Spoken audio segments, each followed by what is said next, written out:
Hi, everybody. My name's Abigail Ellsroth. I'm a current third-year medical student at the University of Pikeville, Kentucky College of Osteopathic Medicine, and I am finishing up my 4-week rotation here at the Madison State Hospital.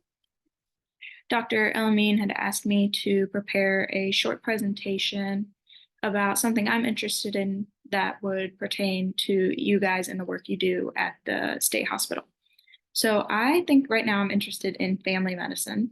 And when I think of family medicine, I think of preventative health and trying to avoid health problems long term.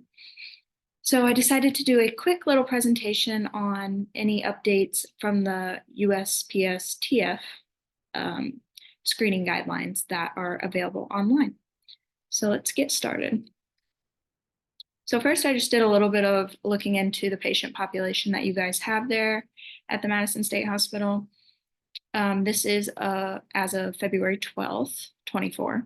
There were 110 patients, definitely male dominated. As you can see, there was 77% being male. And then the age range is definitely more prominent, 30 and up.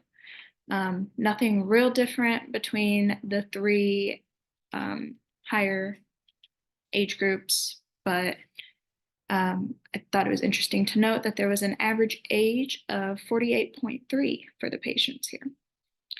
So the whole reason I looked kind of into this was just to make sure that the screening guidelines that I was pulling up for you guys were pertinent to the patients that you all serve.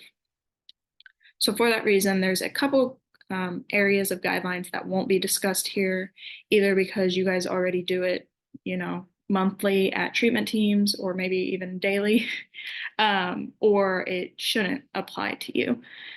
These will be anxiety, depression, substance abuses, STI screenings, patients under 18, and knock on wood, anything for pregnant patients.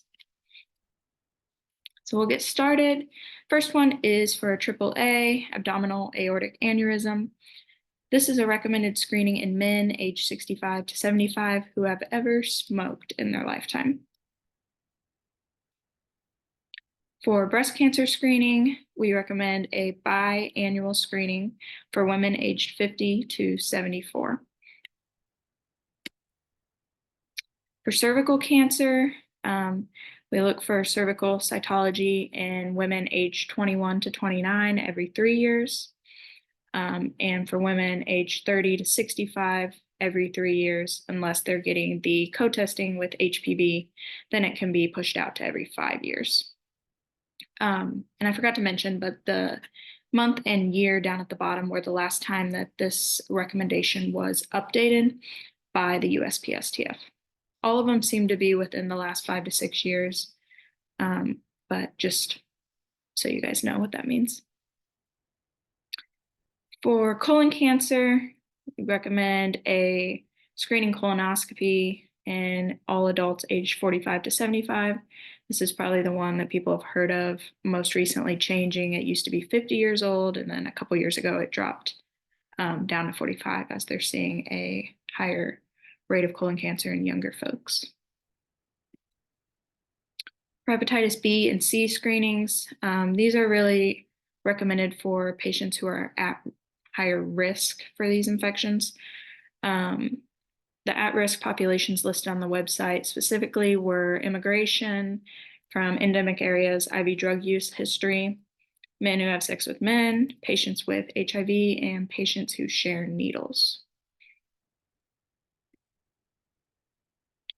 Hypertension screening, we do like to do this in all adults, so anyone 18 or older, with regular office blood pressure measurements, so at annual physicals or basically every appointment nowadays you're getting your blood pressure checked. If it does seem to run high, we do like to make sure that there's also measurements outside of the clinical setting to make sure it's not that white coat syndrome. For latent TB, this is another one that they recommend screening, mostly populations that are at increased risk.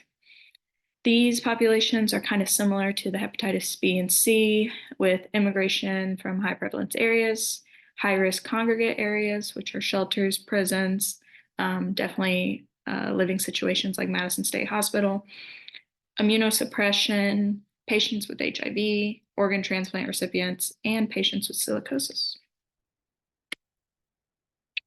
The lung cancer screening recommendations are that a low dose CT be done in adults age 50 to 80 who have a 20-pack year history of smoking and currently smoke or have quit within the last 15 years.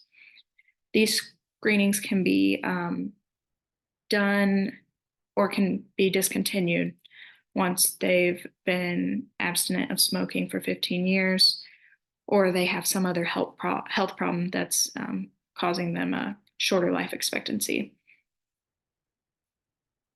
For osteoporosis, we like to get bone measurements in women 65 years and older to prevent osteoporotic fractures. There is criteria to screen women younger than 65, specifically postmenopausal, perimenopausal, around that area in time, who may be at an increased risk of fracture.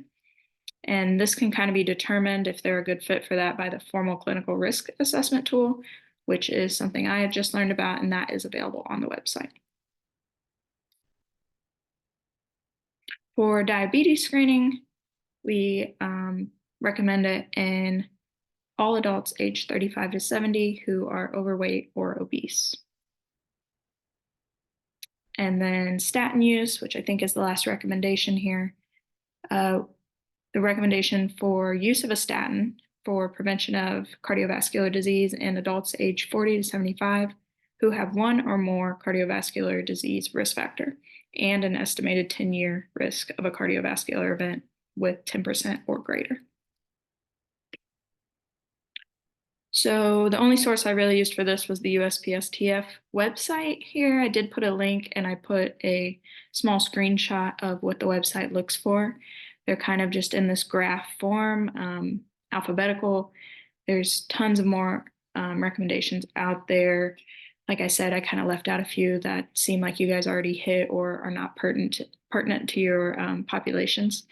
But each recommendation that you want to read, there's a link to that page specifically. You can find out more information about it, find out how to diagnose, how to treat, prognosis, how the screening guidelines change if you do have positive tests or positive results.